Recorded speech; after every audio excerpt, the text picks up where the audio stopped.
rasam Rapto yasya pratita kripaya Sri Gurum tam natosmi Gurave Gaurachandraya Radhikaya Tadale Krishnaya Krishna Bhaktaya Tad Bhaktaya Namo Namah Anandalilamaya Vigrahaya Hema Bhadyvyachchave Sundaraya Tasmai Mahaprema Rasapradaya Chaitanya Chandraya Namo Namaste Chaitanya Chandraya Namo Namaste Chaitanya Chandraya Namo Namaste Bhaktya Vihina Aparada Lakshay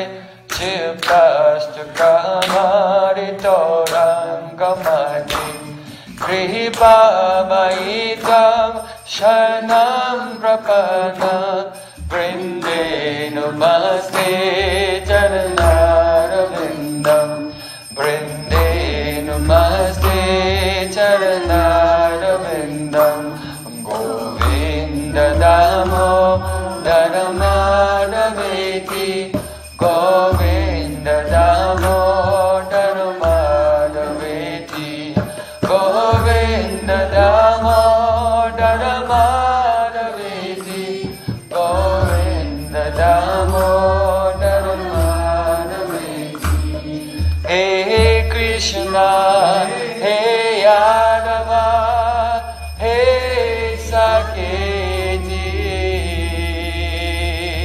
Govinda Damo Daramadaveti Sham Sundar Shikanda Shikar Smraha Sumurli Manora Radhikar Sukamama Kripanidhe Supriya Charana Kinkurim Kuru Tavai Vasmi Rajivami Tvayavana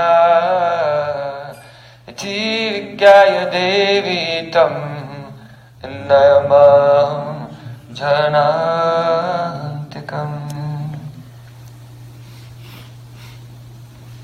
First of all, I offer my Sastang Dandavat Puspanjali, my heart like flowers thousands and thousands of times at the lotus feet of my holy master, my supremely worshipable spiritual Gurudev. Asmade Paramarada Tuma Guru Pada Padma Nityalila Pravishta Om Vishnu Pada Ashtotara Satasishimad Rupanuga Charivarya Srila Bhaktivedanta Narayan Goswami Maharaj. Secondly, I offer my pranam thousands of times at the lotus feet of my Param Gurudev, to Srila Prabhupada, and to all of us, Sri Rupanuga Gaudiya Guru Parampara. And finally, I offer my pranam to all the assembled Vaishnavas and Vaishnavis, Vanchakalpatarubhascha, Kripa Sindhubhyavacha, Putitanam Pavanebhyo Vaishnavibhyo Namo.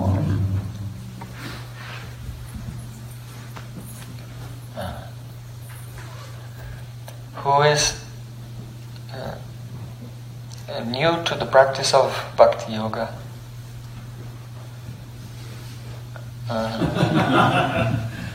Who has not read Bhagavad Gita?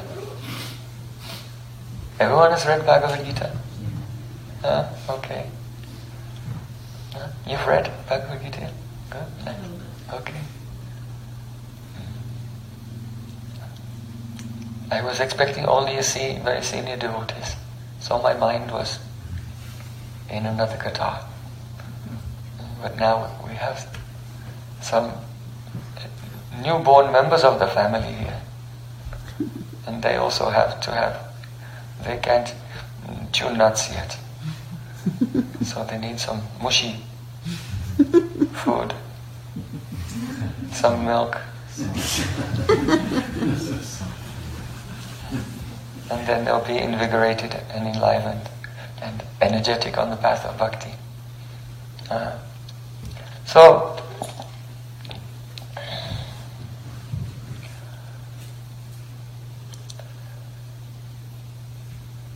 in this astrological period of time, in the Vedas called Kali Yuga, it began 5,000 years ago. It's a time when people become intensely materialistic. They become so absorbed in their ahankar, egotism, that I am this physical body, that life becomes a great struggle. Everyone begins to quarrel with each other, so many conflicts. Countries are fighting with each other. Family members are fighting with each other. It's a very difficult time. So, in every yuga, the Supreme Lord appears in this world to show the path, how to progress. So this Kali Yuga is called Danya Kali, because the yugas, they go round in cycles, and only once in every 1,000 Kali Yugas, Sri Krishna appears in this world in the form of Sri Chaitanya Mahaprabhu to show us the path of Harinam Sankirtan. Actually, he has so many reasons for appearing. So over the next few days we want to discuss them.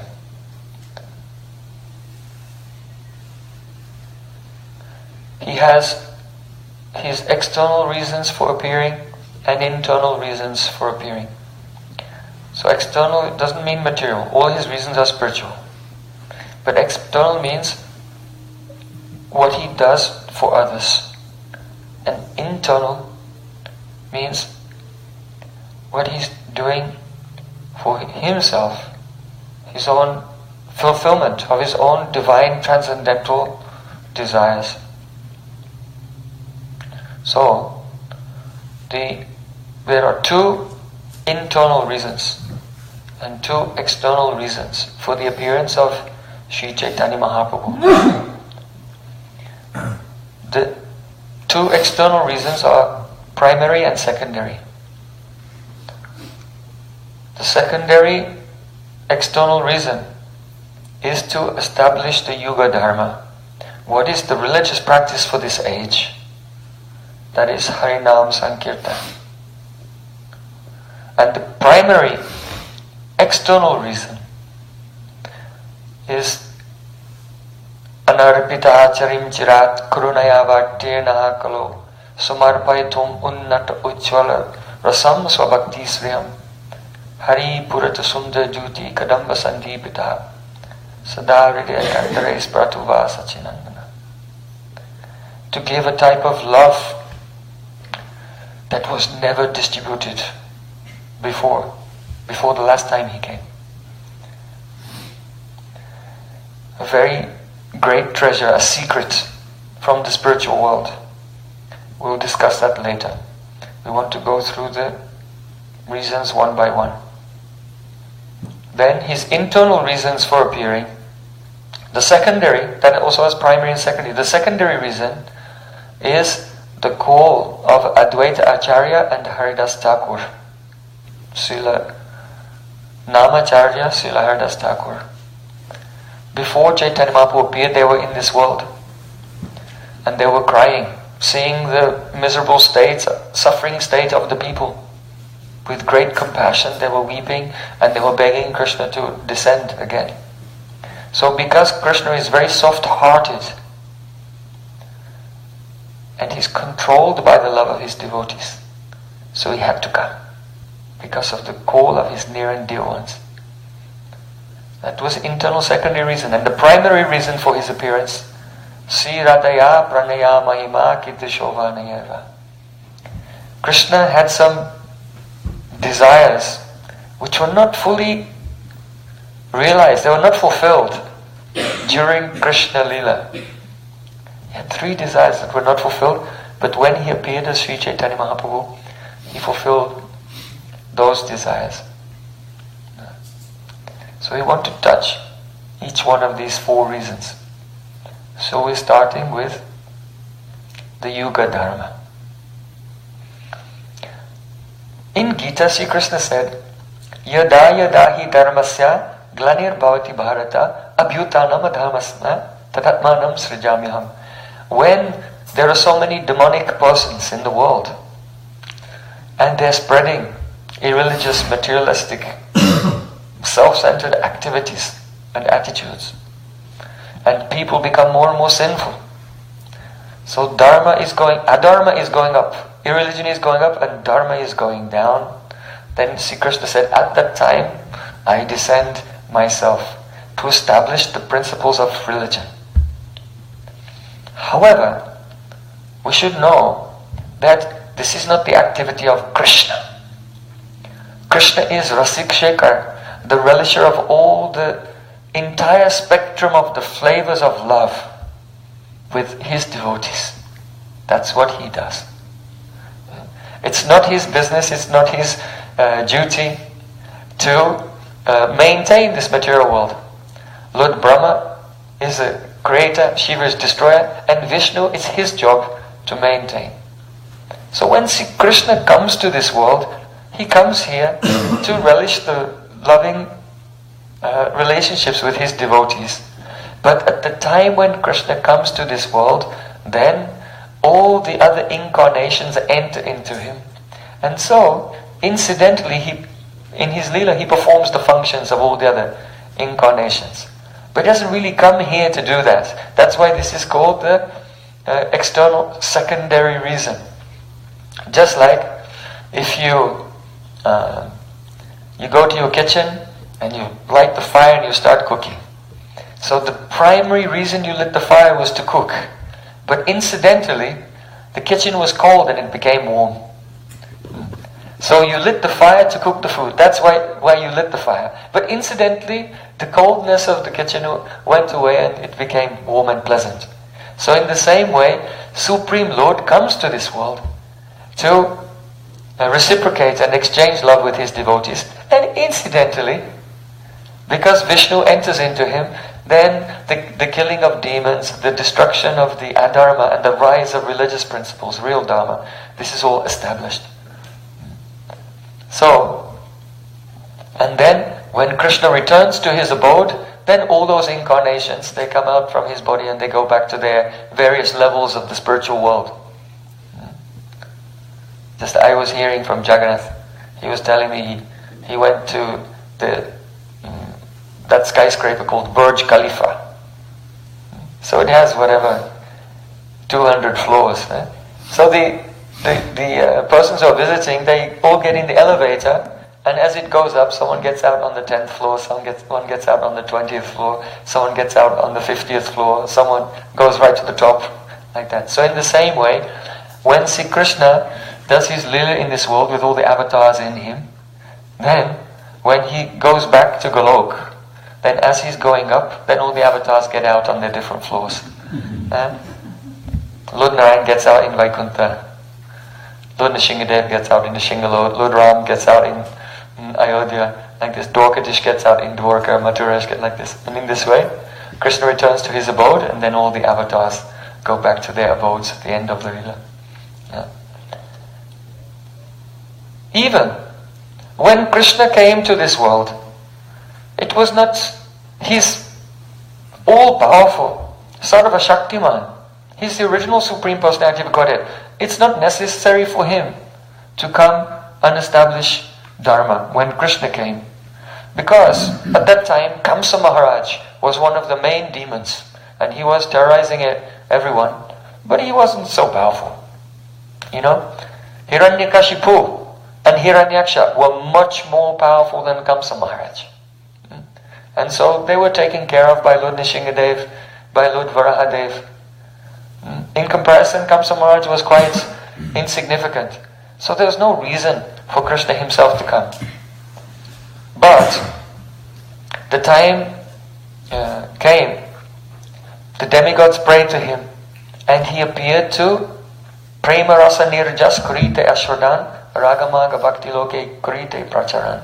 He wanted to relish the essence of rasa. and he wanted incidentally to distribute the spontaneous love for himself in this world. So Sri Krishna said, Yuga dharma pravatamu nama sankirtan Yuga dharma pravatana hoya angsa hoite ami bina nahyanya praja premadite. That all my different incarnations, they can establish the Yuga Dharmas. It doesn't require me. But only I give Braja Prem. Spontaneous love of Braja. No one else can give that. So similarly, when this Kali Yuga came, see Krishna himself, he descended to this world and he established the Yuga Dharma in the form of chanting the holy names. But he had another intention, and that was to give Braja Prem through that chanting. The chanting of the holy names takes place in other Kali Yugas. But the giving of Braja Prem is a speciality of Chaitanya Mahaprabhu. So Chaitanya Mahaprabhu, he said, Chaito darpanamarjanam bhava mahadavagni nirvapanam shreyakaiva chandrika vitaranam Vidyavadhu jivanam anandam buddhivardhanam pratipadam purnamrita svadanam sarvatmastapanam param vijayati. Shri Krishna Sankirtan. All glories to Krishna Sankirtan. The chanting of the holy names. This process is very powerful.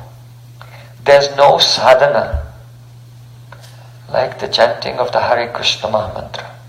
No comparison, if you examine it very deeply.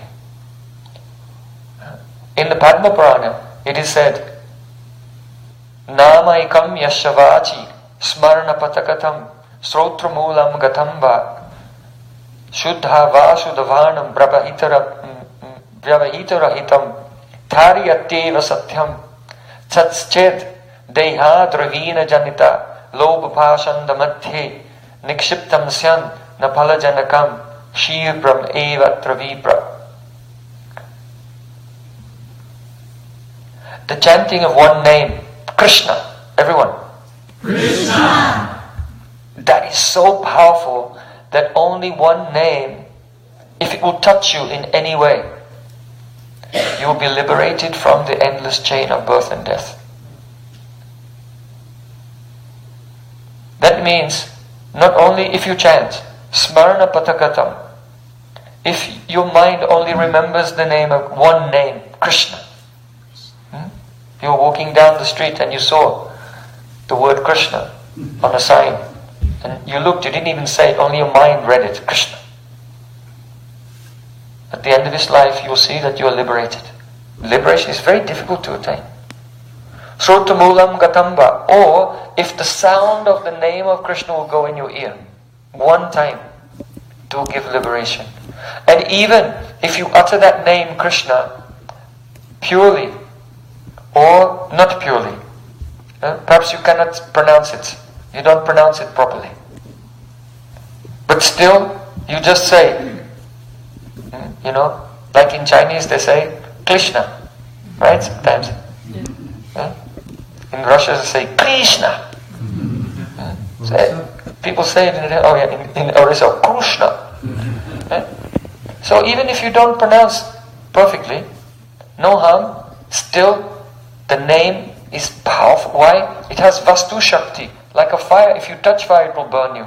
If this name touches you anywhere, in your mind, in your ear, on your tongue, it destroys all karma and you become liberated from this world.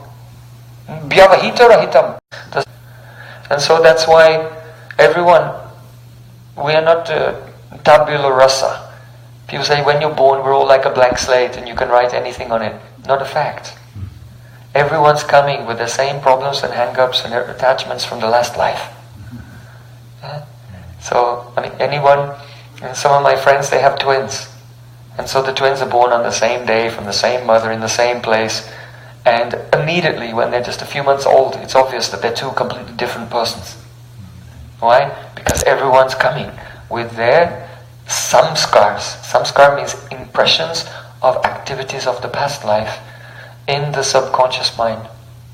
Now, in Vedanta, the psychological body, which is called the Chitta in the Yoga Sutras, it's divided into 4 parts. That is Manas, Buddhi, Ahankar and Chitta. 4 parts. So, Manas is your conscious mind. And with your conscious mind, you're making decisions.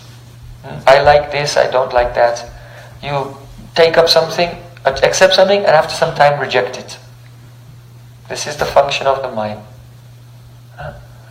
We think that we're making choices, but this acceptance and rejection is actually based on impressions of previous experience. So it's just our choices are really like the echoes of our past karma. And that's how our past karma is controlling our present activities. So the chain of karma goes on, all the links connected. So then above the mind you have buddhi, intelligence. So buddhi functions, it helps us identify objects. And it also controls our different states of consciousness. So 3 functions of buddhi are Jagrat, Swapta, Sushuptin cha, Gunato buddhi brittayaha. When the buddhi becomes more sattvic, you wake up. When it becomes more rajasic, you go to sleep and dream. And when it becomes more tamasic, then you go into deep sleep. So by the fluctuations of a buddhi, you're experiencing these waking, dreaming and deep sleep states, going backwards and forwards. So this is buddhi. So the function of buddhi also includes memory, smriti, imagination, and as we mentioned, identifying objects. Now, after that you have ahankar. So the ahankar, we've gone from the conscious mind, now we're going to the subconscious mind. Ahankar means ego. And then the last portion of the subtle body is called chitta. So chitta is fine, very, very fine. It's the first of all mature elements. When the universe is created, then there's only unmanifest energy. And the first energy that comes out from this is called Mahatattva. And it's bright, it's sattvic, it's very light, it's luminous, it's expansive.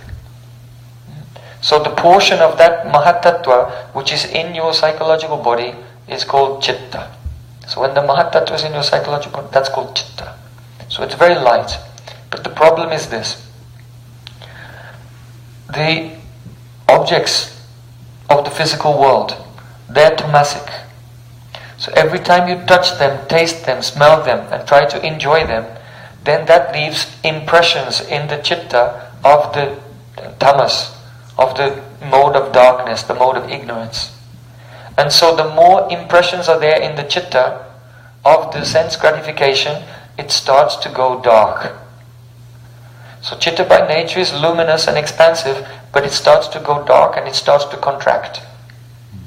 And when it gets very dark and you can't practically see it anymore, then that dense mass of impressions of sense gratification in the material world over many, many lifetimes, that is called ahankar, ego.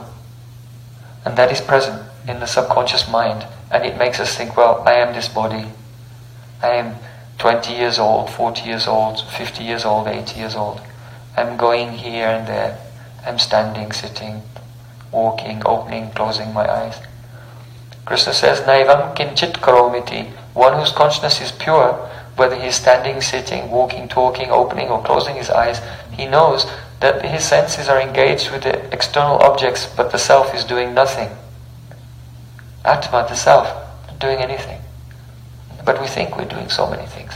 Like a child who spins around and around and falls over, and then they look, they see all the trees are going around. The trees are still, but they think the trees are moving. So in the same way, due to ahankar, we think ahankara, I am doing. Ahankara, the word ego in Sanskrit is I am doing. So, this is our condition. So what is necessary is, if we can clean out all those sanskars, impressions in the subconscious mind, in the chitta, then that ego, that knot of ego that ties us to the physical realm will dissolve and you'll be transcendental. Actually, soul is always transcendental, but we can realize that we are divine beings, that we are part and parcel of Krishna, the Supreme Personality of Godhead. So this is what chanting the holy names does. First thing, Chaitanya Mahaprabhu says, Chaito Darpana Marjana. Yeah. So, originally, there is only chitta. And when it becomes contaminated by tamagun, it becomes ahankar. And then a portion of that becomes buddhi. And a portion becomes manas. So, your mind, intelligence, ego, these are just all evolutes of the pure psychological substance, the chitta. Just like if you have milk, and you can make it into yogurt, then you can churn the yogurt and make it into butter, then you can heat the butter and make it into ghee, like this. So it's only milk, but it goes through 4 stages. So similarly, your subtle body, psychological body, is one thing, chitta, but it goes through 4 stages of contamination and becomes your ego and buddhi, intelligence, and mind. So, in this way we become under the control of our past impressions completely. You see, how does a buddhi work? Your memory. It works like this. Let's say you see something. You see a cow. So then that impression of the cow comes into your conscious mind. That's called pratyay, an impression that's happening right now in the conscious mind. So then your buddhi is an interface between the conscious mind and the subconscious chitta.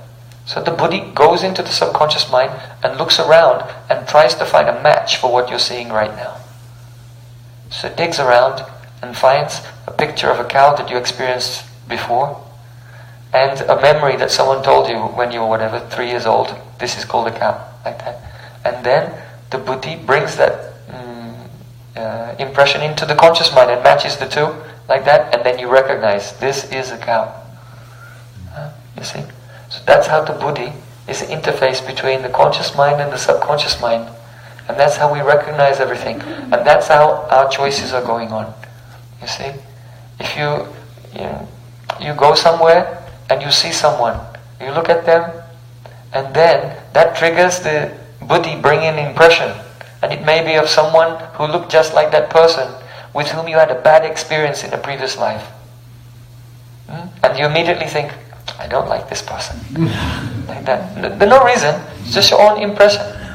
Otherwise you meet someone and then your buddhi brings an impression from a past life that you had maybe a very close relationship and that person looks just like that. And it brings, and then Cupid fires his arrow, love at first sight. And say, oh, I like this person very much. So in this way, all of our choices and everything, we feel as if we're making our decisions in real time. But actually what's happening is, each situation is just triggering past sanskars and we're under the control of them. And so we keep moving through lifetime after lifetime under the control of the previous impressions. So it's really important. That chitta, it has to be cleansed. I'm sorry for all the senior devotees, I'm just telling something for them. You know all of this better than me. So I'm saying for the new students. So, now, for the chitta to move, when the chitta is peaceful, that's called sattva. So when the chitta is still, you feel peace. When your chitta is still, you feel peace. And when it's oscillating, then passion, desires. Desires are just oscillations of the chitta. So if you make your chitta clean and steady, then desires just disappear. And sometimes the chitta contracts so much and has so many oscillations that they all interfere with each other and your brain can't function anymore. And then it becomes tamas and you get angry, you can't think straight, you can't make proper decisions, or you get so drunk that you just become unconscious.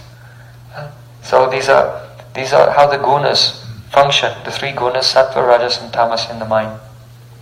Now, when the sattva is there, when there's peace in the mind naturally expands. And then when there's tamas and rajas, it naturally contracts. So it expands and contracts. And this is why when you feel happiness, you feel light. Right? Inside you feel light, you feel actually mentally illuminated and light also. And you can think about big subjects. But when you become disturbed, then you're just focused on one thing.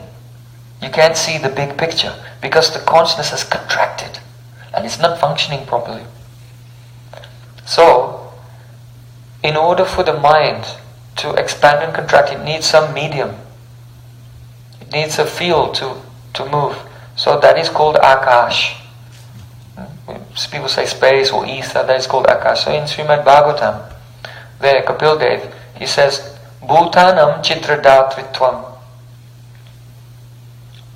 bahir antaram eva cha pranindriyatma disnatvam nabaso briti lakshanam. This is the definition of the element called akash. And it means it gives a space for the mind to move. And it gives space for the pran to move. And space for the indriya, the senses. In other words, the element of akash ether is the junction, it's the meeting place where your senses, your pran and your mind meet. This is very important to understand because people think, well, what I put in my mind is not going to affect my activity, or what I do in my life with my activity is not going to affect my mind. But this is absolutely not true. Because these three things, your senses, your pran and your mind, all meet together in the plane of akash. So, if you do any sinful or irreligious activities with the senses, your mind is going to become polluted and it will contract. If you put some poison in your mind in the form of ill thoughts or bad association, that will affect your sense and then you'll act like that later. You know, many psychologists previously they said, oh, if you see any violent movies or sexual movies or anything, it doesn't affect you. It's not going to affect you. And by the way, I'm also going to pay $20 million for a 30-second ad during the Super Bowl. Because what you see doesn't affect you. Right? So, this is very important to understand.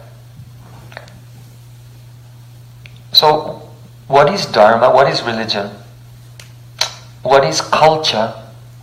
It is that lifestyle which causes the gradual expansion of your chitta in the akash. And the more it expands, the lighter it becomes, and you naturally become filled with knowledge. Sattvam sanjayate jnanam. In Gita, Krishna said, from sattva gun comes jnana, knowledge. Here, that is transcendental knowledge of the spiritual world, but the power to discriminate between matter and spirit. To experience intuitively, I am not this body, I'm a soul. Consciousness is not an epiphenomena, it's not a product of the brain, it's something categorically distinct from matter. Some people get it and some people don't get it. Who gets it? Those whose chitta is expanded and clean, they feel it. And if the chitta is contracted, then you just completely feel like this body. Food. And you can't imagine even that you're anything more than that. So it all depends on this expansion and contraction of the chitta. Now, when you focus your mind on something, you fix your mind on something, the mind is not going for many different subjects, then it automatically becomes peaceful because it's focused on one thing and it expands. And this is why people have their attractions in life to different activities. You know, like some people, they like soccer. It gives them happiness. Why? Because for 90 minutes their mind is completely entranced on that ball. They're completely fixed. Everyone's 50,000 people in the stadium, they're all completely. Otherwise they can't concentrate. You know, so many things go. But here now, so as soon as the mind is fixed on one thing, it starts to, and everyone feels. Krishna said in Gita, asantasya kutasukam, without shanti, Without peacefulness, there's no sukh. So the absorption in one thing, right, because mainly in our life, day-to-day things, you have to juggle with so many threats coming from all different dimensions. Right? The mind is in a state of disturb, you don't feel happy. And when a person just gets a break and watches a soccer or something, then the mind is fixed on one thing and it begins to... But the problem is when the match is over, it just contracts again. They don't know how to make a permanent expansion of consciousness. And it's the same with anything. Some people just, they just get absorbed in ice cream. You know, whatever it is in your life. Some people become absorbed in sex. Some people become absorbed in whatever, some sport, jogging, climbing, whatever it is. And they just put their mind fully in that, but they're all, in principle, it's all the same thing with everyone. They forget everything else, focus on one thing, and the chitta starts to expand in the akash, and they feel peace and happiness. Then when Monday comes, and when the weekend's over, then it contracts again, like that. So, we need to know how we can expand our consciousness permanently without it contracting again and again. So Sanskrit is a very interesting language. The word akash in Sanskrit means ether. But there's another word for akash that is ka. You've heard of that ka? In Gita Krishna said, Shabda K Paura Shamrishu. I am the sound in the ether. So here K means in the ka is K. So the syllable ka means ether. So when your ether, in the ether your chitta is expanded, then that's called beautiful ether. That's a beautiful akash. So that's called sukha. And when you're in a situation where there's a contraction, that do means the bad. Dukkha. So even we have words in English like happiness and distress, but they don't really tell us anything other than we think whatever, a smiley emoticon or something like that. But Sanskrit is so nice. Even the word for happiness and distress, sukha, actually ontologically, existentially, cosmologically explains to you exactly what's happening. Sukha, your chitta is expanding in the ether, so you feel peaceful and happiness.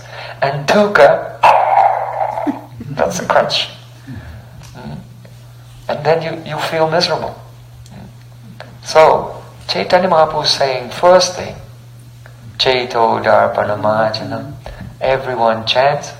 So just before the class, everyone was standing, we were dancing, and there was a beautiful symphony of so many voices, all chanting, Hare Krishna, Krishna Krishna, Hare Hare, Hare Rama, Rama Rama, Hare Hare. Like that. And everyone all faces were shining. So everyone was feeling happiness. Some were crying. They don't even know why. But why? Because this chanting of the holy name expands your chitta in the akash and you're feeling great. So the more you chant, the greater you will feel. Chant and be happy. Yeah. So chant and chant. As much as you can, continuously. Some days you'll have some obstacles. And you keep chanting. Gradually, that subconscious mind will become nirmal. Now when the chitta is nirmal, it takes on a wonderful quality. Kapil Dev also in the third canto describes, he gives a definition of the element of chitta. He says, Swachatvam, Avikaritvam, Shantatvam, iti chetasaha. So,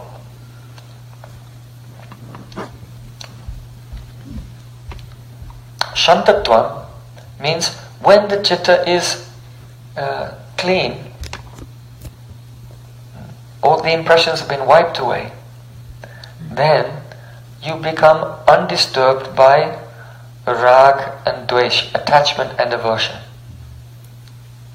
That's a really That's a really nice thing.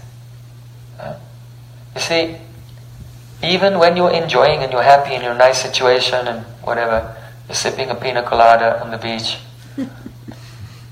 but that's not really happiness. Because your mind still has attachments and aversions. Even if you feel quite good, but relatively speaking, it's nothing. It's nothing.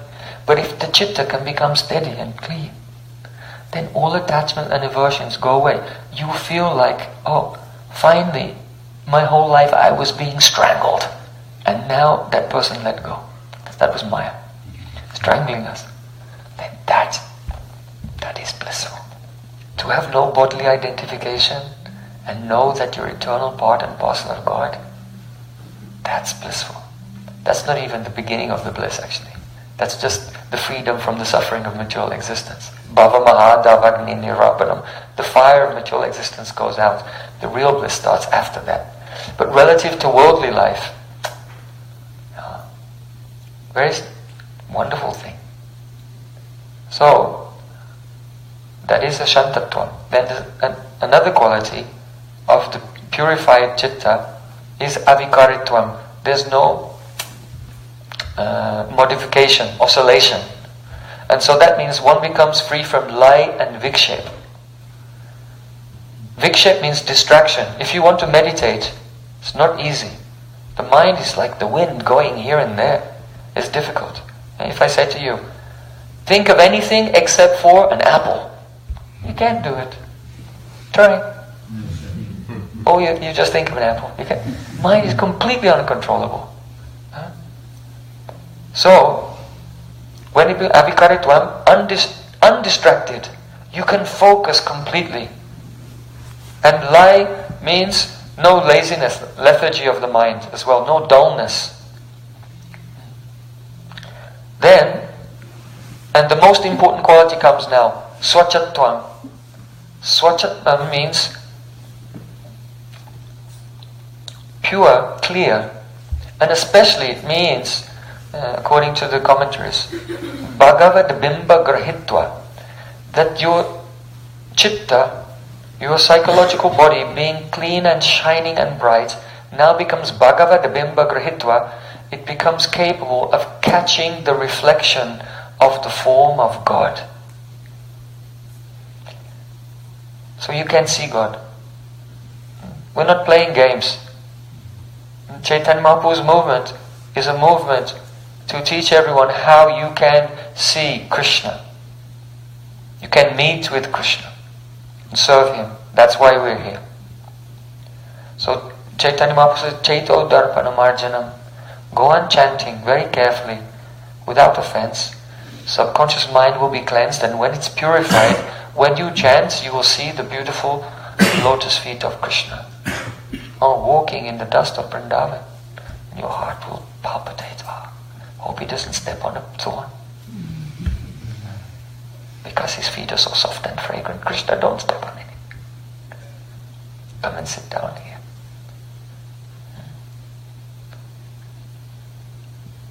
So, Chaitanya Mahaprabhu came in this Kali Yuga to establish Yuga Dharma. All jivas, chant Hare Krishna, Krishna Krishna, Hare Ram, Ram Ram, Hare Hare. It will solve all of your problems forever. And you will realize God and you will fall in love with Him. This is why Mahaprabhu came. This is the external, secondary reason. Now the primary reason. Okay, now all the persons who are coming for the first time, if from this point in the class you don't understand anything that I say, don't worry. It's normal. After some time, you'll catch it, but it may take some time. So, the primary external reason has been described by Srila Rupa Goswami in Vidagdha Madhav. Anarpita charim chirat kurunaya vartinaha kalo. Rupa Goswami, he was an eyewitness that Krishna and Radhika, in one form of Sri Chaitanya Mahaprabhu, along with all their devotees, all the gopis and other associates of Braja, and along with all the devotees of all the incarnations as well, appeared in this world, and he manifested a festival of transcendental love. And seeing that, Rupa Goswami Pad was overwhelmed with ecstasy. And then he wrote, Anarpita charim chirat karunaya vartirna kalo. Chaitanya avatirna kalo, he has descended in this Kali Yuga. When did he descend? He descended at the time of Surya Grahan, the time of a lunar eclipse. So in India, the lunar eclipse is considered to be astrologically inauspicious. So at that time, to protect themselves, everyone, and even atheists, even don't believe, just to, make sure, take no chances, they jump in the Ganges and chant Hari, Hari, Hari, so that the Rahu, the influence of the planet Rahu, will not come and take away all their good karmas, take away their piety. So the moment Mahaprabhu appeared in this world, already he was making everyone chant the holy names. But it has a very deep significance. Chandra Grahan means solar, lunar eclipse. But Chandra Grahan, here Chandra means Chandramukhi, Radhika. Radhika, whose face is like a beautiful moon. Grahan means to accept the embrace. That Krishna has accepted the embrace of Radhika. Sometimes Krishna embraces Radhika. And sometimes Radhika, she becomes very bold and she embraces Krishna and she plays the role of Krishna and makes Krishna play her role. So when Radhika makes Krishna play her role, that is called Chandragrahan. So that is the significance, that Radhika has made Krishna play her role and now he's appearing doing Leela. It's Krishna himself, but absorbed in the bhavs, in the ecstatic moods of Srimati Radhika and covered by her golden complexion. So anarpita charim charat karunayava tirnaha kalo samarpaitum unnat ujjvala rasam svabhaktisya Hari purata sundar jyoti. He is Hari. That means he's like a lion. So elephants, male elephants plays with the female elephants and they become completely intoxicated. But the moment a lion comes on, then all their intoxication disappears. They become sober in a second. They immediately become alert. So by this verse, Rupa Goswami is saying, may the golden form of Sri Chaitanya Mahaprabhu appear as a spurti, a vision, in the innermost region of your heart. Because in this Kali Yuga, everyone is intoxicated with sense gratification.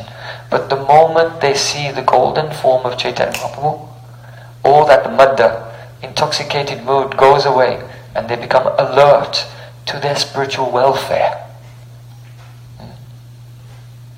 So, another reason is Hari Purata Sundara Jyoti Kadamba Samdeepitaha. He is Hari like a lion and he has the complexion of molten gold. So he's mentioning this because the pastimes of Sri Chaitanya Mahaprabhu are extremely gambhir, inscrutable, mysterious, deep, profound, very difficult to understand. So he's thinking, what can I tell you about Chaitanya Mahaprabhu's Leela? But he's giving a blessing, Spuratuva.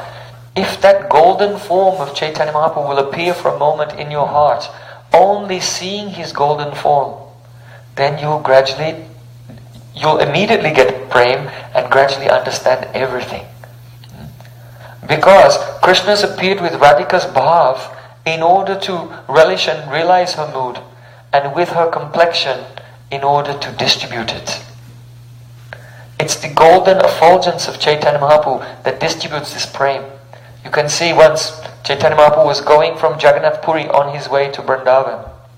So the king, Prataparudra Maharaj, he knew, he's coming to Katak. So he told his servants, when he comes, wherever he goes, you arrange one house for him to stay, bring from Puri Jagannath Mahaprasadam for him. Wherever he takes bath in the river, like the Mahanadi river or Bhagavi river, then you should immediately mark that place and afterwards make a ghat there, and with a sign saying Chaitanya Mahaprabhu took bath here. So the king was doing everything to serve Chaitanya Mahaprabhu and record the history of wherever he went. But he was also thinking that Chaitanya Mahaprabhu is a sannyasi, so he never meets with any ladies.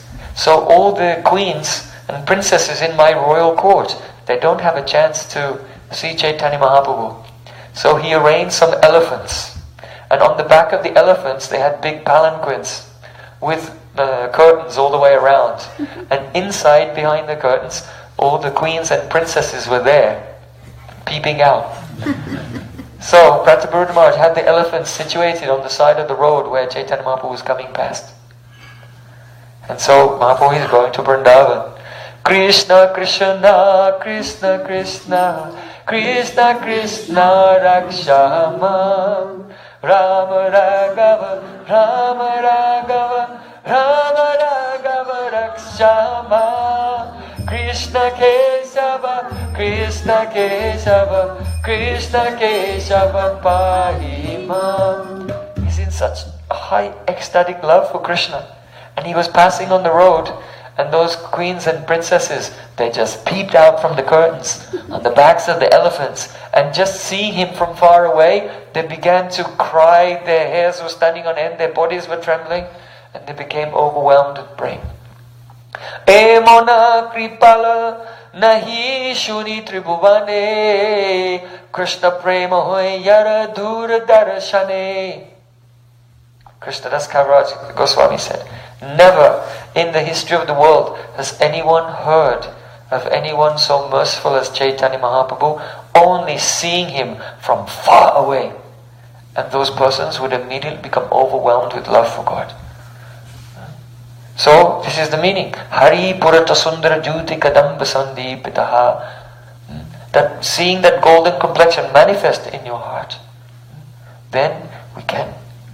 There's no question of his giving and our taking. It happens automatically by his golden complexion. Because this golden complexion is Radhika's complexion. Her Mahabhav, and it's the nature of Mahabhav. It has one quality called Yavad Ashray Vritti, that it expands out from her and enters into anyone close enough to see or hear. Asanjanata Ritvilolan, and churns their hearts. So Hari Purata Sundar Jyoti Kadamba Sandipitaha. Now one may say, why has Krishna come to do this pastime of distributing prema everywhere? And the reason is because he was thinking to himself, when I came as Krishna in Vrindavan, I wasn't very generous, really. He didn't give prema to so many persons when Krishna came to this world. Only those he had confirmed were qualified, he gave prema to them. Like Muchukunda Maharaj. Muchukunda Maharaj had been a great devotee for thousands of years, and he was asleep in a cave.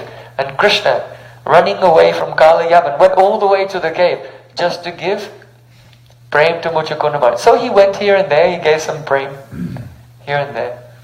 He gave prema to the wives of Kaliya also, and to the Yagyapatnis, the wives of the Brahmanas, but not so much. But Sri Chaitanya Mahaprabhu, who was going everywhere, and to lions and tigers, deer in the forest, fallen sinful persons, everyone, to trees and creepers, he was giving prema. So he said, Muktim dadati kahichit smana bhakti yoga. If someone worships Krishna, they can easily get liberation, but he very rarely gives bhakti. So to remove the fault of his own miserliness, Krishna thought, I now will come as Sri Chaitanya Mahaprabhu, and now distribute prema everywhere. So, now what someone may say, that to give a great valuable treasure to an unqualified person is not correct. Because in Bhagavad Gita, Krishna said there's charity in the mode of goodness, in the mode of passion, in the mode of ignorance. So in the mode of goodness, when you give the correct charity to a qualified person at the right time, without any attachment to the results, that's charity in the mode of goodness. But if you give charity to someone thinking, oh, did everyone see how much I gave to him? And now everyone will respect me as a very generous person, to get prestige for yourself. And you're also thinking, oh, when you give in charity to someone, it comes back to you in your next life 1,000 times. So, in this life I'm rich, but next life I'll be so rich. And so so when you're giving charity, you're really attached and you want to get something back from it. Then this is charity in the mode of passion. And if you give something to an unqualified person at the wrong time, the wrong thing, like then this is called charity in the mode of ignorance. So for Krishna to give the highest treasure of Goloka Vrindavan to all types of fallen people in Kali Yuga, what is this? Transcendental charity. There's a reason why would he do that? Because Krishna, yat yat acharati shreshtha, he sets example for others. Why would he do that? So the reason is this. When Krishna came to this world, he experienced so many beautiful loving exchanges. Especially sometimes when he was with Radhika, she would go into the highest state of love, Madanakya Mahabhav. And he was wondering, what is that? I can't understand. What is she saying? She's speaking incoherently.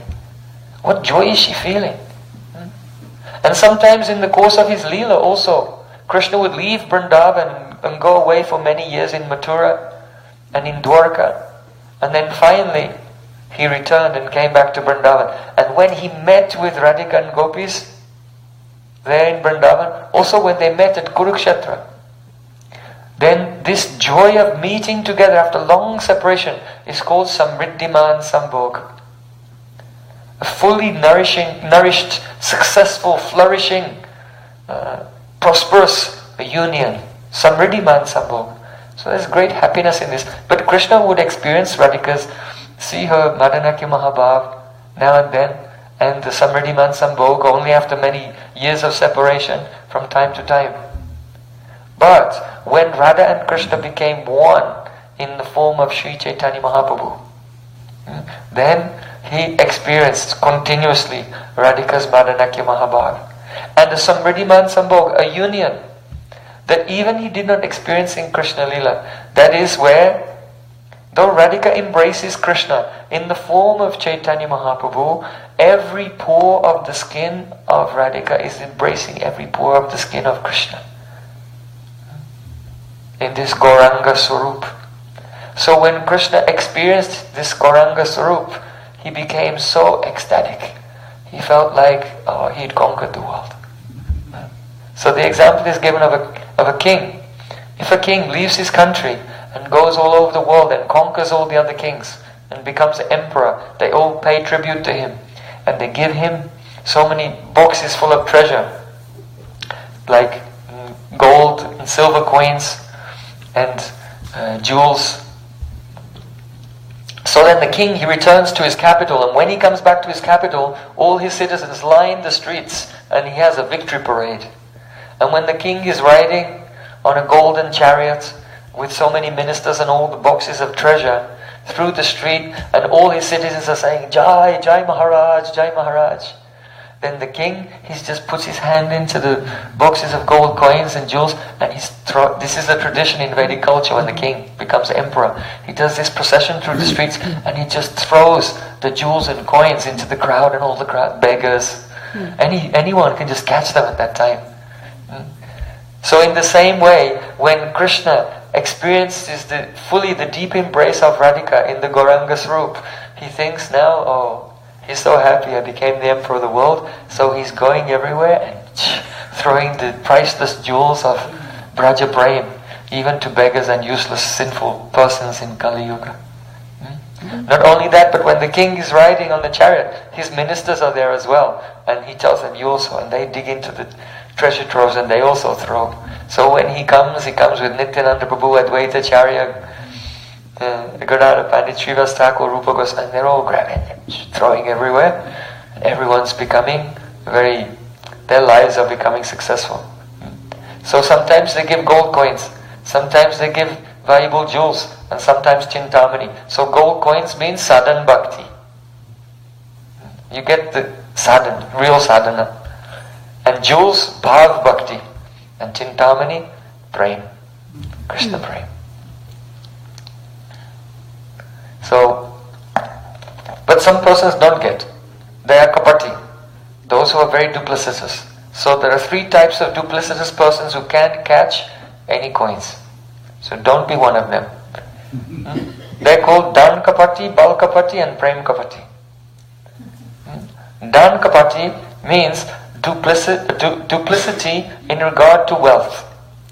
Person, they have some money and they invest huge amounts of money in trying to just make more money. But when it comes to giving anything for the service of Krishna and Guru and Vaishnavas, it's like pulling teeth. They just give a little bit. So that is called Dan Kapati, duplicity in regards to wealth. So they don't get any jewels or coins.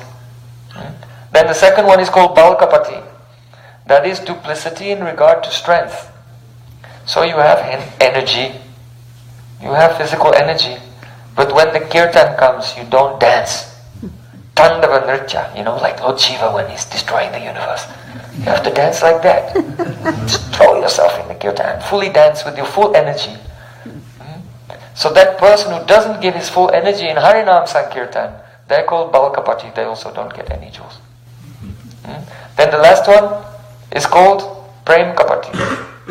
Prem Kapati means that person, they don't have Prem, love for Krishna, but they're not feeling any anxiety that they don't have love for Krishna. This is really important. Or they pretend that they have love. This is problematic. So, if a devotee will feel Prema dhana bina vyartha daridra jivan dasakori vetan mari deho prema dhan. Mahaprabhu has set the example.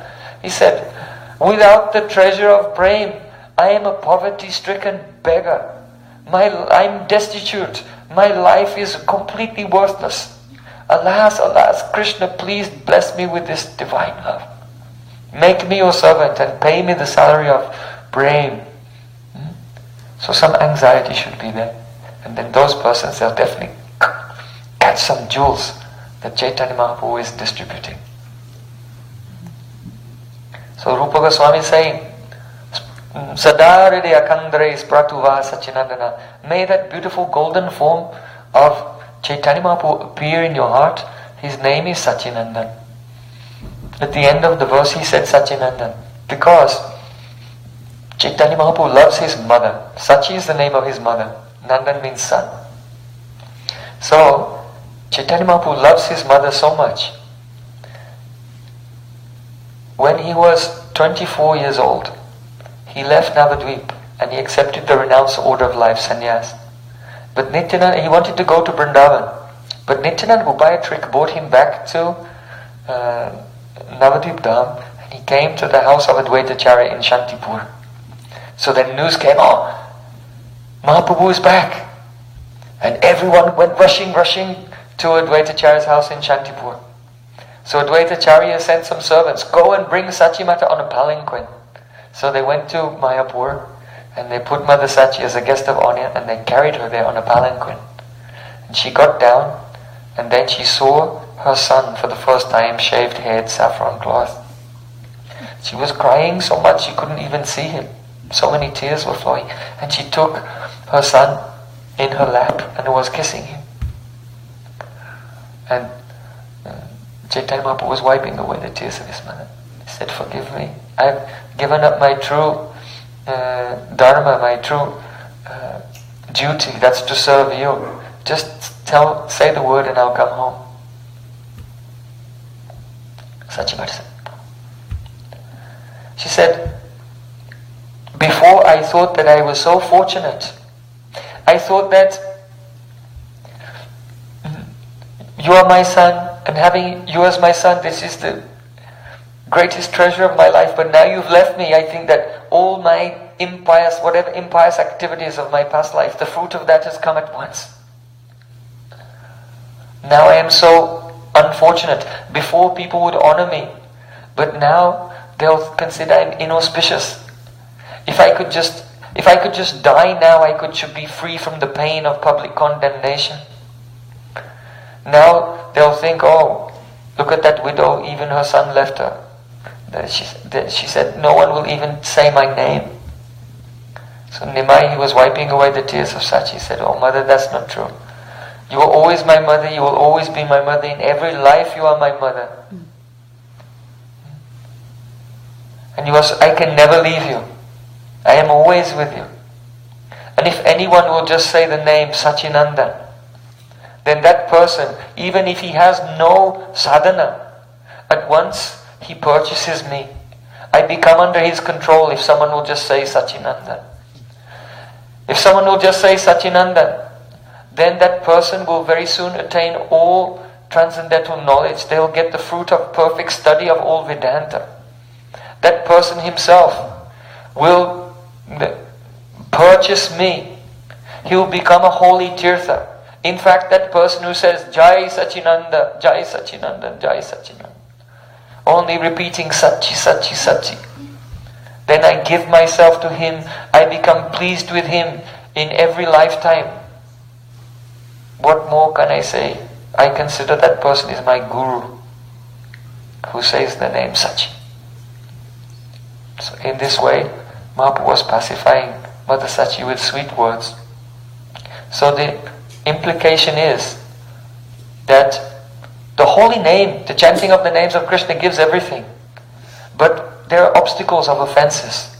So we don't experience the nectar of chanting Hare Krishna. But if someone will call to Mahaprabhu, invoking the name of his mother, who gave him birth and raised him so lovingly, Jai Sachinandan, then very quickly all offenses of that person will go away and they will receive Krishna Prem. So Mahaprabhu is so kind that he gives to everyone, qualified and unqualified. You know, if we make an announcement, everyone come, we're distributing sweet rice, come on. So then everyone will come with their bowls. But if you have no bowl, then what will you do? So someone is standing at the back. So then the person serving the sweet rice might say, hey, what are you doing at the back? Come here. And then they come forward. Why are you standing over there? I don't have a bowl. Okay, I'll give you a bowl. And then they give the person the bowl and then fill it with sweet rice. So Chaitanya Mahaprabhu is like that. Even though we may not be qualified to receive this highest prem of Braja, but Mahaprabhu calls us and gives us the patrata, the qualification, the container, and then he fills that container full of prem. So Chaito Darpana Marjanam means first he cleans and makes our heart a fit receptacle, and then he gives Krishna prem through the chanting of the holy name. So apita charim charat karunaya vartina kalo samarpaitum unnat ujjvala rasam svabhakti sriyam. He's giving unnat ujjvala rasa. What is that? Actually, without experiencing it, without tasting it himself, he cannot distribute it. That is Radha Dasyam. So you can see in Sri Chaitanya Charitamrita, it was a full moon evening. Payura se sthireis purada pavanali kalanaya Muhu brindaranya smarana janita prema vivashaha Kvachit Krishna vriti prachala rasano bhakti rasikha Sachaitanya kimme punarapidisho yasyati padam. Rupa Goswami, eyewitness, he's saying, when will that day come? Again I will see Sri Sachinandan Gohari wandering through the beautiful gardens along the shore of the ocean in Jagannath Puri. And when he sees the flowers and the trees there illuminated by the moonlight, then he becomes overwhelmed with love, remembering transcendental Vrindavan. At that time, he told Swarup Damodar, Sloka Paro, recite some verses. And Swarup Damodar Goswami, he began to recite Rasa Leela. He is very learned from the beginning. Bhagavana Pitara Tri Shadat Fulla Malika Viksharanta Manaschakre Yoga Mayam Upashritaha Dristara Kumadvantam Akhanda Mandalam Ramananam. Like this, each verse of Rasa Leela, he was telling one after another. And Mahaprabhu was dancing and listening and completely absorbed in the beautiful Rasa Leela of Radha and Krishna. So he got to the point where Saurabh Damodar, he said, Tabi yuta sramam pohitamanga sangha Gristastra jasva kucha kunkuma ranjitaya Gandhava palibi anudruta avisadva Sranto gajibi ibaradi babinna setu. After dancing, Krishna and Braj gopis, they were perspiring. And the perspiration had melted the kumkum, the cosmetic on the bodies of Braj gopis. And they embraced Krishna and his garlands were crushed and smeared with the kumkum from their breasts. And Krishna thought, oh, they're so exhausted, tired from dancing. We should become refreshed by entering into the Jamuna. So just like an elephant enters into a river with his so many female mates, so in the same way, see Krishna along with Radhika and so many gopis, they came onto the bank of Jamuna and entered into the water there.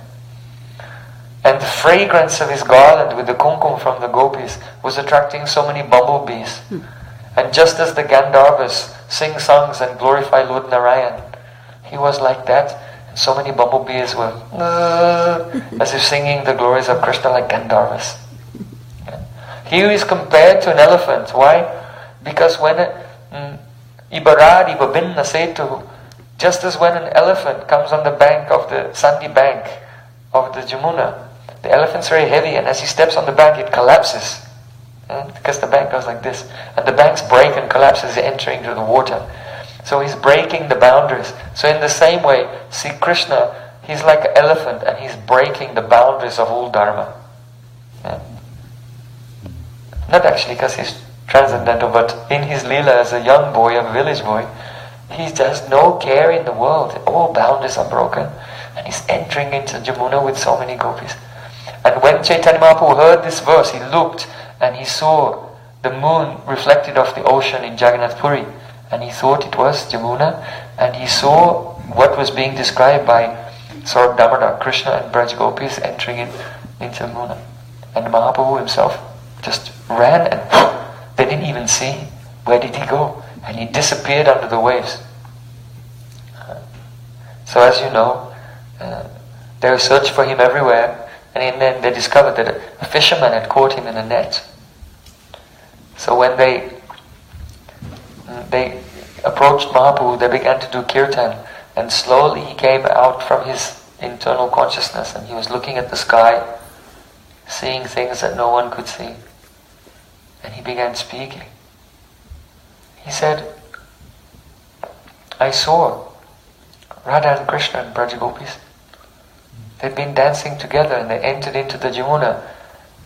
But before they went into the Jamuna, there were so many younger gopis, their maidservants, and they helped remove their clothing and ornaments and dressed gopis in fine white cloth.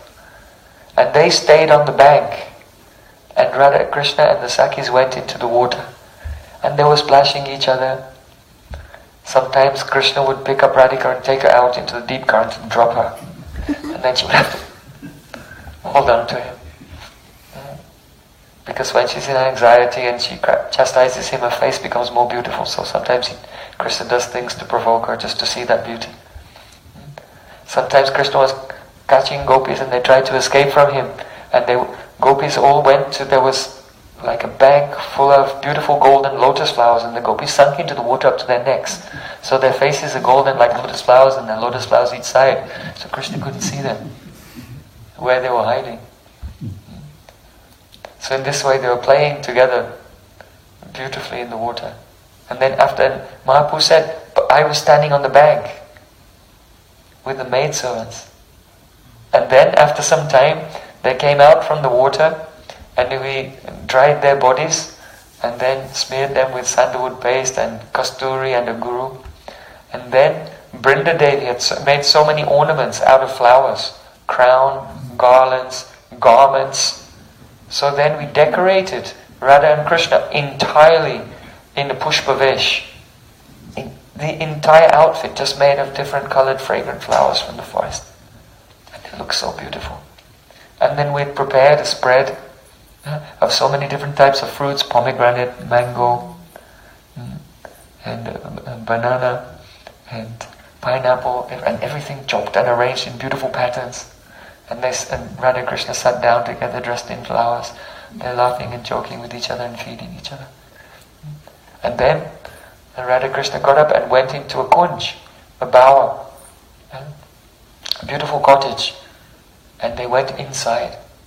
And some of the Sakis, their friends, they went to a distance. But the younger girls, they went inside with them. And Radha Krishna lay down on a bed. And they were massaging the younger girls were massaging their feet. Mahaprabhu said, I went inside. And they were massaging their feet, fanning with the chamar, giving them tambul to chew. Like that. And then Radha Krishna, they went to sleep. And those younger girls, they just lay down there in the kunj. And they also went to sleep. Then suddenly I heard a sound. Hare Krishna, Hare Krishna. And now I am here.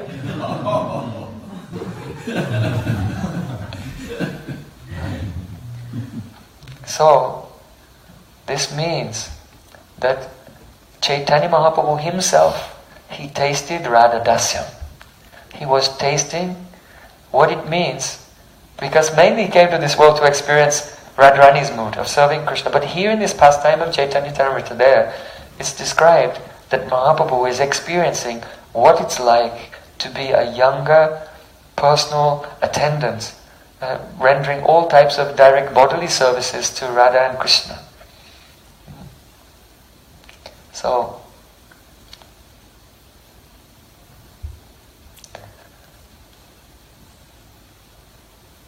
when Krishna disappeared from Rasalila, Braj Gopis were weeping.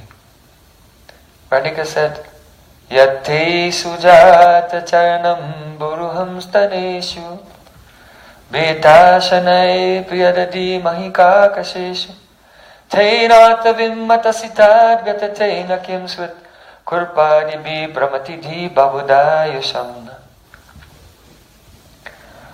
Oh Krishna, why are you wandering around in the forest in the dark? Where are you? You may step on a stone.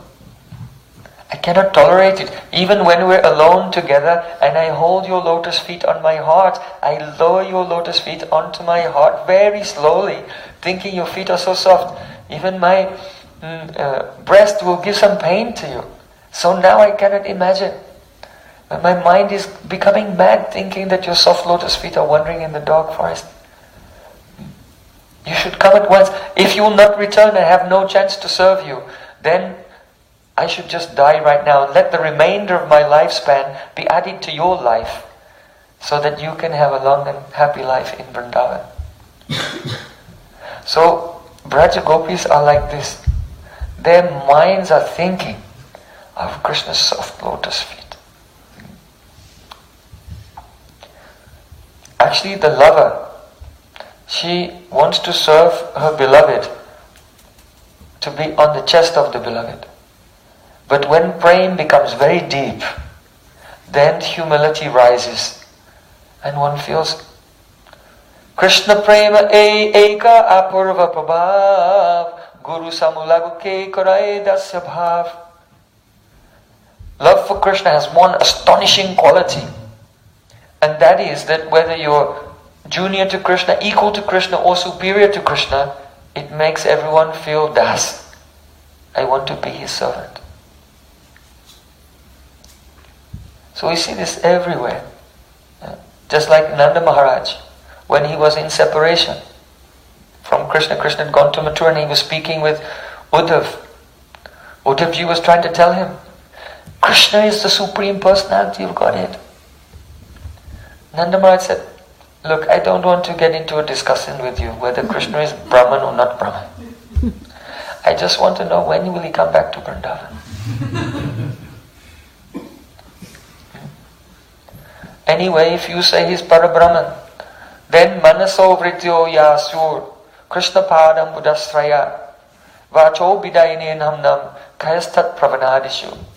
May my chitta vritti, may all my thoughts simply be at the shelter of Krishna's lotus feet.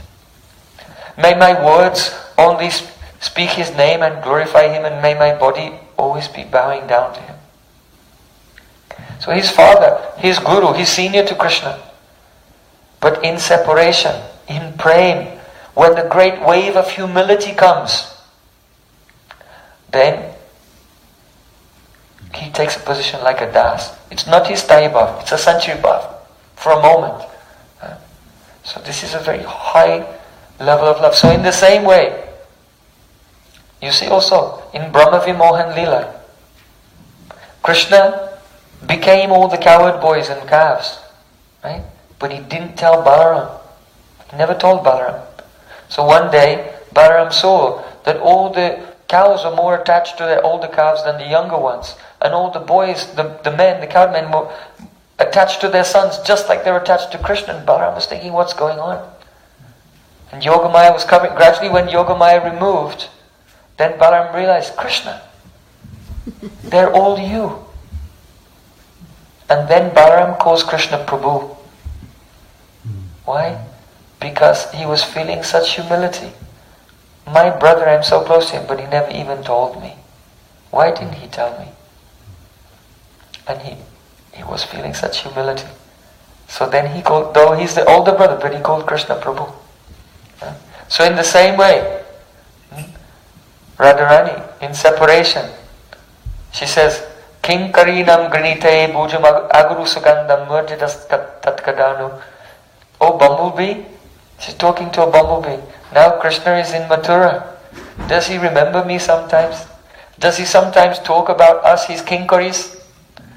Does he sometimes talk about, kinkari means maid servants.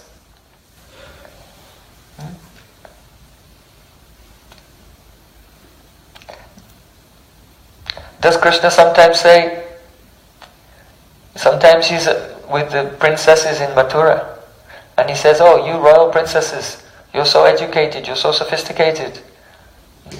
Not like those village girls that grew up in the dairy farm. Does he sometimes speak about us negatively like this? Or does he sometimes speak about us positively and tell those girls in Mathura, oh, you can't make garlands like my gopis.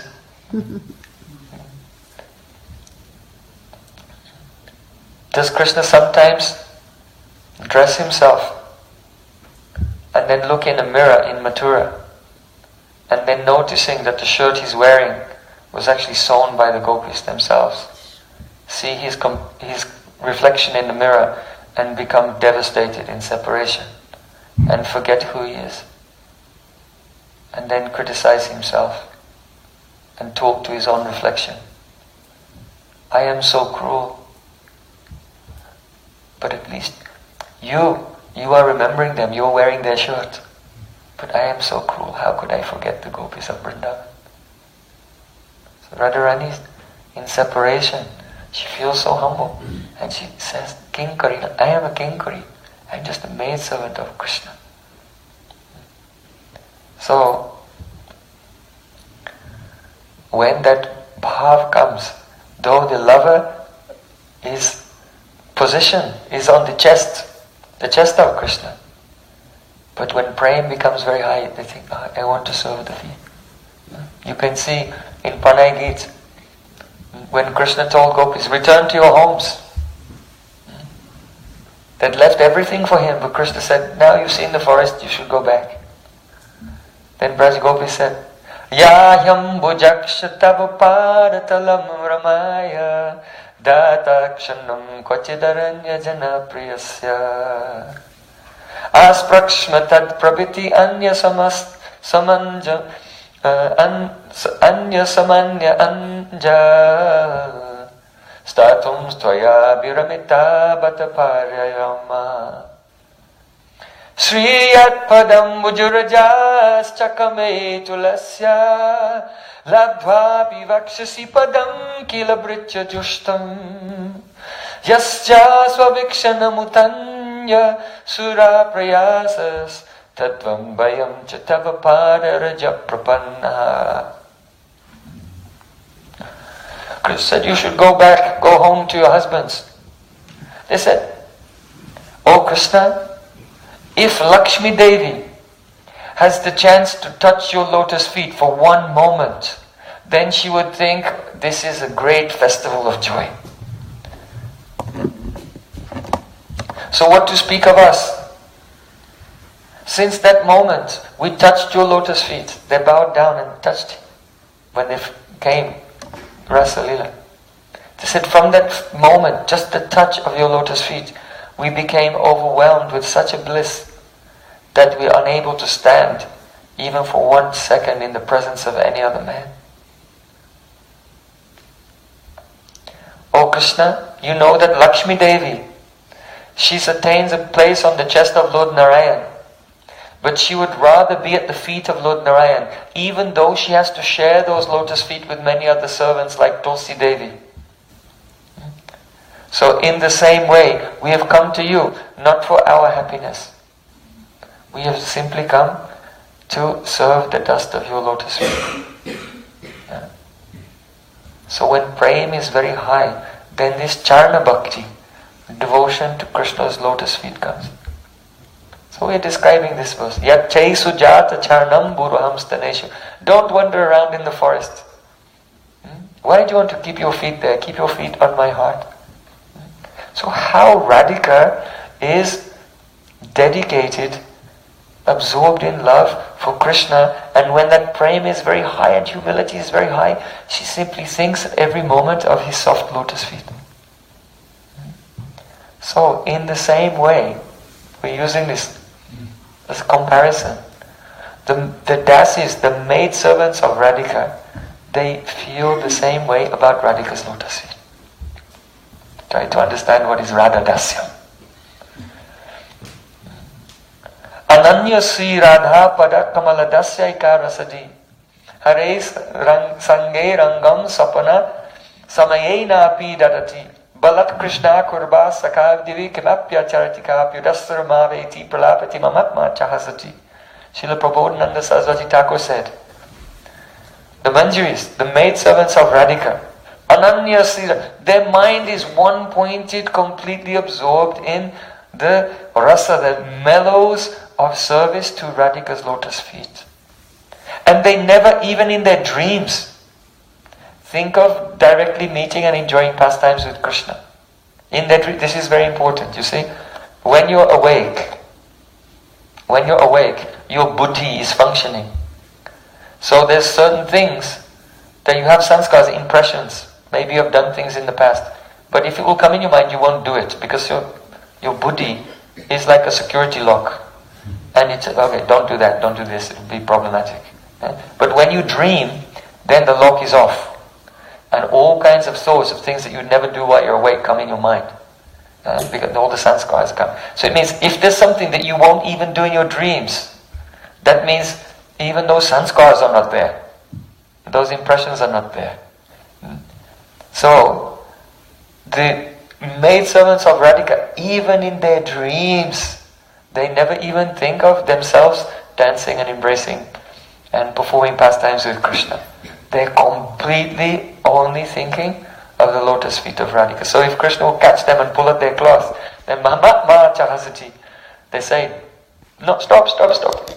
Oh Radhika, please save me. And Radharani laughs so much seeing their dedication to her.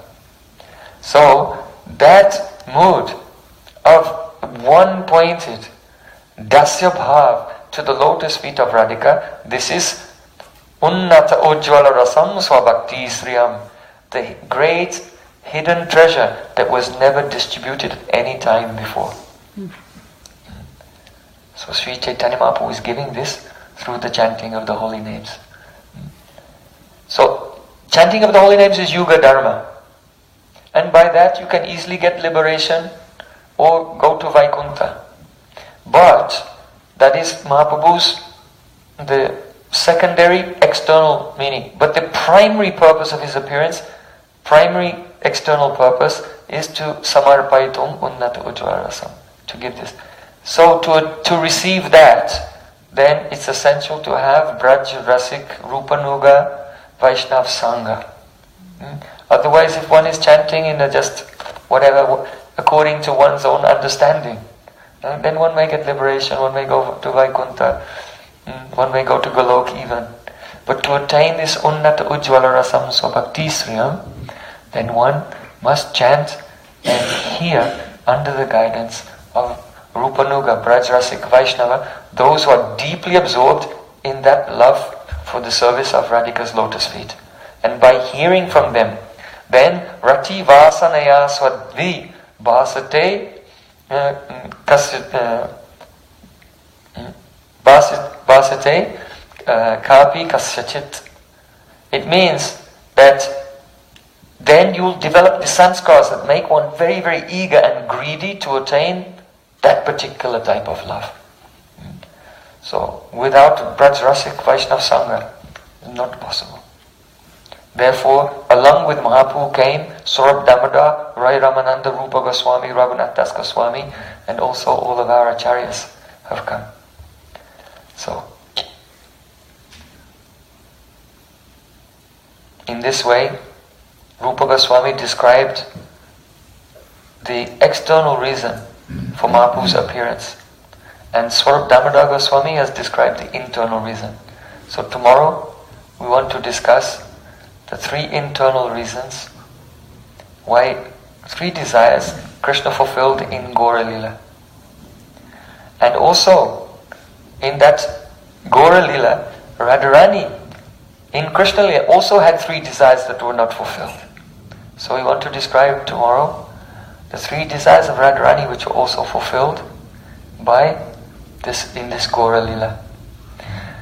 And the Sakhis of Radharani also, Lalita, Vishaka, Rupa, Manchava, they also had three desires that were not fulfilled in Krishna Lila, that were fulfilled in Gaura Lila. So this we want to describe tomorrow. Gaura Premanande. Sri Sachinandan Gohari Ki Jai. Are there any questions?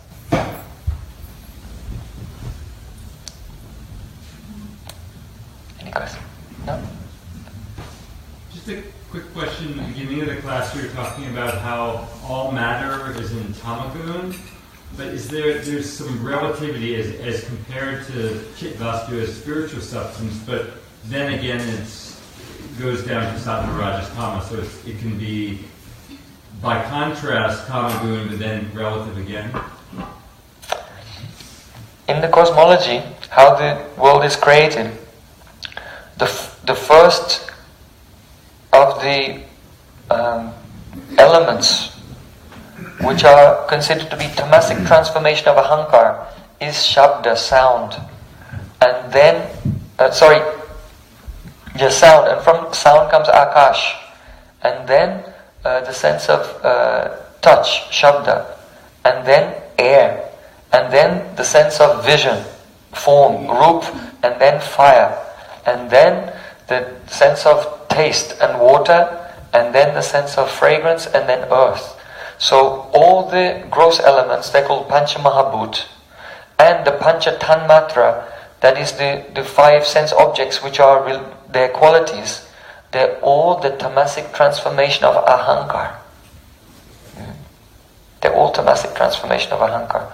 So any kind of sense gratification will put you in bodily consciousness. So we say relatively that whatever vegetarian food is less tamasic than whatever hamburger.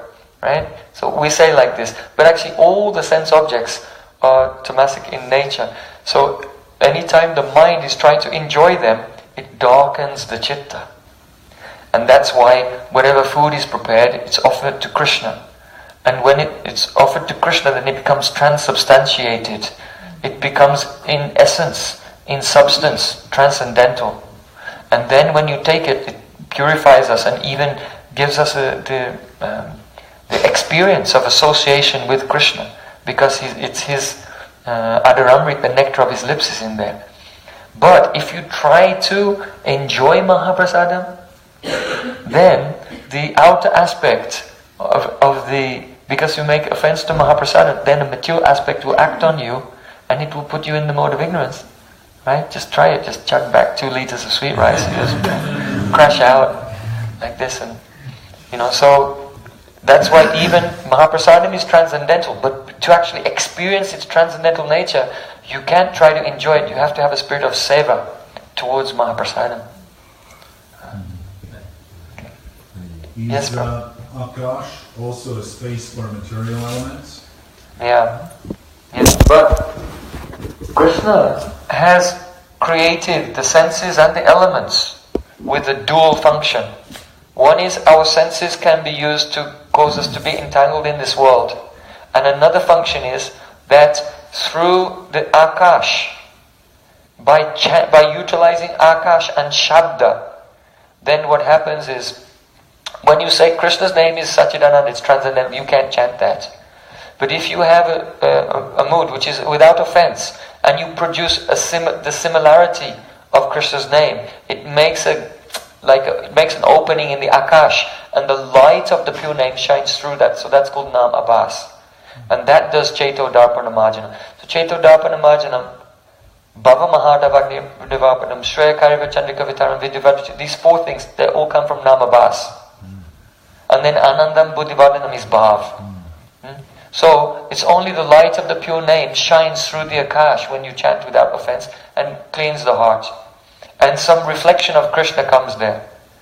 But then, when you come up to the stage of Bhav, because there's some connection, some experience of Krishna again and again when you're chanting in Namabhas, then this rubs against the chitta, and finally the chitta gives up its quality. So Vishnu Thakur, he gives the example of Parad and Gandak.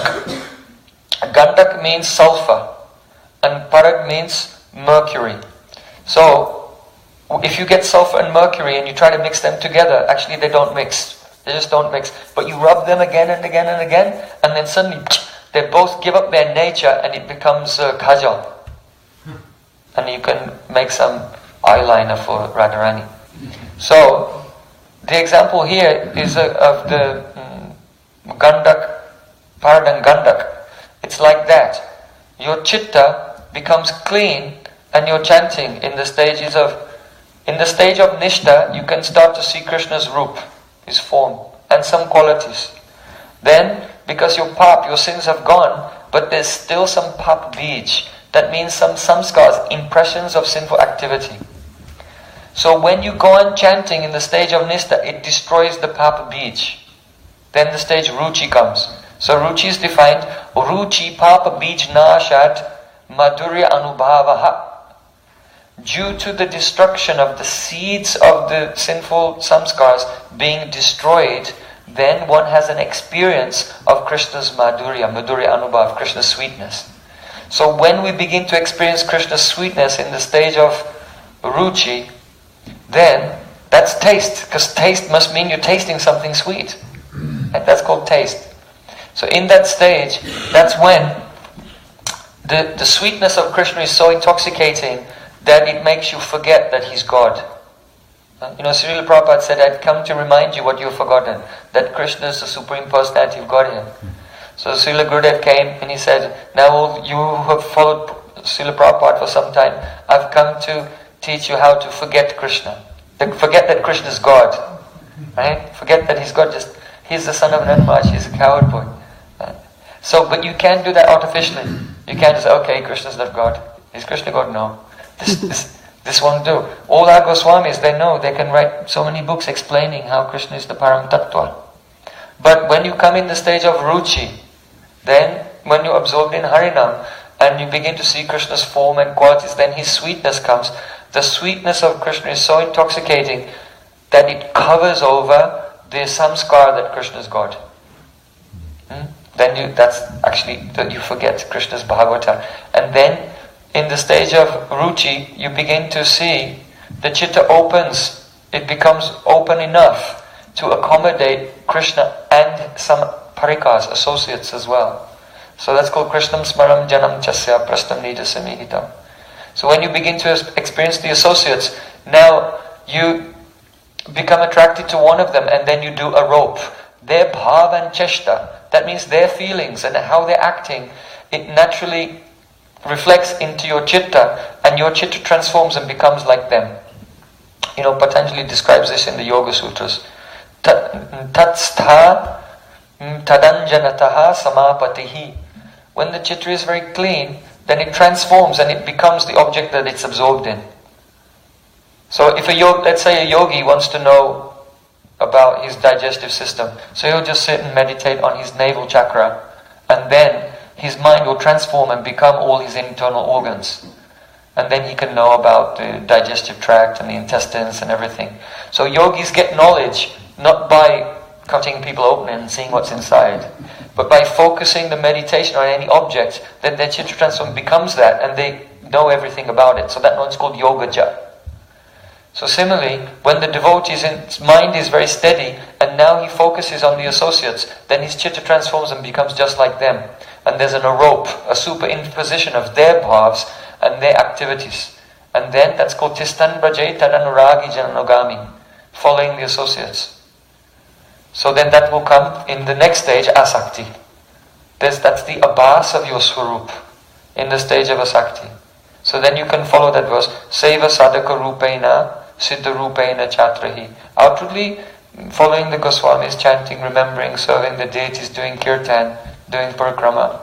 But inwardly, then one in his internally realized form can serve Radha and Krishna. So you go on doing this. You go on doing this again and again. And that's like rubbing the mercury and the sulfur. And then what happens at a certain point, the Swarup Shakti is having so much effect on the chitta that the chitta melts and becomes one with the Swarup Shakti. So that's that's called bhav. Shuddha Sattva Visheshatma Prema Suryangsu Samyabhak Ruchi Bis Chitta Masrinya. The chitta melts due to the influence of the ruchi, the tastes. Kridaso Bhava Uchite, that's called the stage of bhav. And now you have Swarup Siddhi, perfect realization of your spiritual form. So then sadhanizo, after that everything is mercy. How the bhav will become prem, that's mercy. So the stages of bhakti are like that. It's very anyone cannot imitate it. If they're chanting Namaparad and they're trying to imagine in their mind they're serving Radha and Krishna, what is this? That just means their intelligence is going in their sanskars, digging out a picture of a boy with a peacock feather and a girl, and the impressions of what boys and girls do like that. It's just all kalpana, imagination. And it's rajasic actually, because this activity of the buddhi is rajasic, digging from the memory like this. So everything depends on Nam. The more we chant Nam, the more chitta becomes clear, then the more Tannama, Rupa, Charitadi, Sukirtananu, all these stages of internal development unfold. So, Param Vijayate Shri Krishna Sankirtan. And one last quick thing, do I have correct understanding that heart or hrid is where these four elements you spoke about? Yeah. If you see in Shastra, usually when the word hrid is there, heart, it means chitta. So beyond the mind, beyond the intelligence, beyond the ego, the chitta, the heart. Sometimes that's called ashai. Ashai. So that's why it said, when you do sadhu sangha, sajata yashai snigdai sadhu sangha soto bare.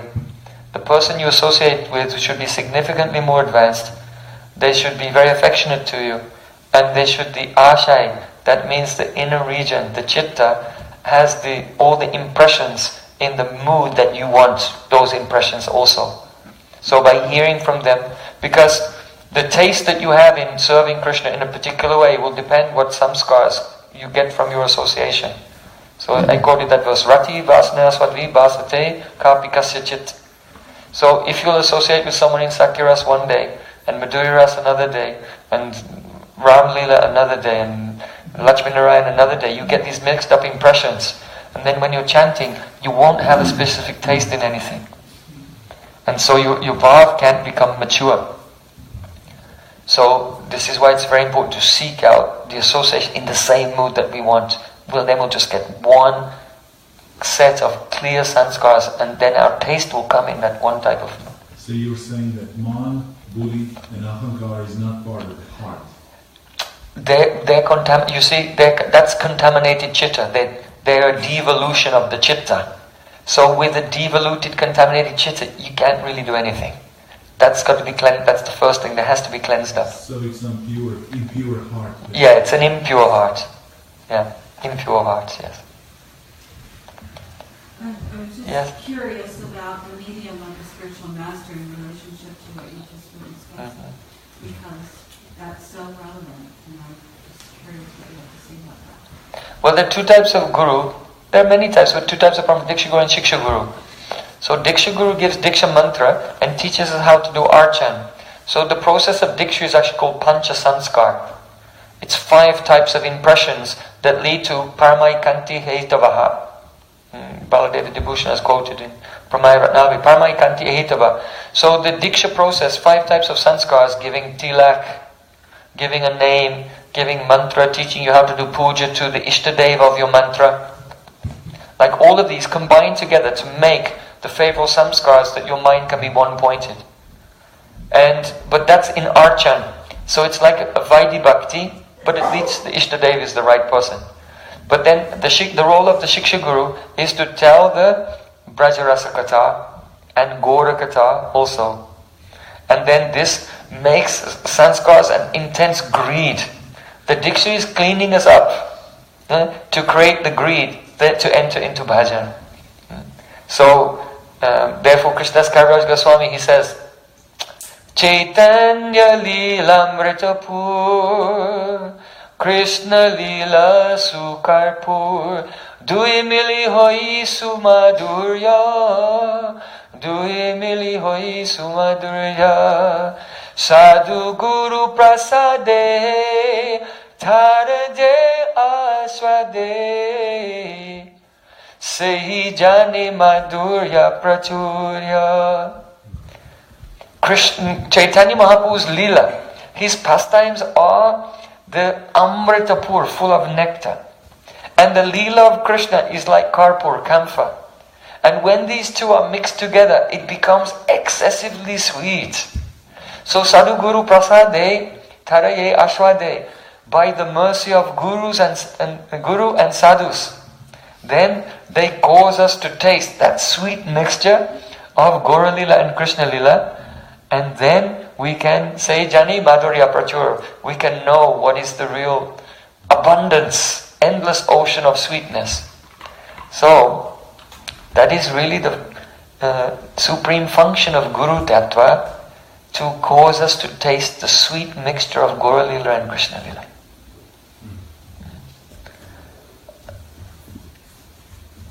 So that's the role of Guru in this. So that's necessary all the time. We should always have our guardians who are guiding us. And if Guru disappears in one form, he'll reappear in another form. Or send an associate and gradually bring us. They all work together like a team. In a football team, there's 11 players. But they're all trying to put the ball in the net. So in the same way, we like the ball. And our Diksha Guru and Shiksha Gurus, they're like a team, and one is passing to the other, and the goal, Galoka Vrindavan. They engage us in Nikunja Seva of Radha and Krishna.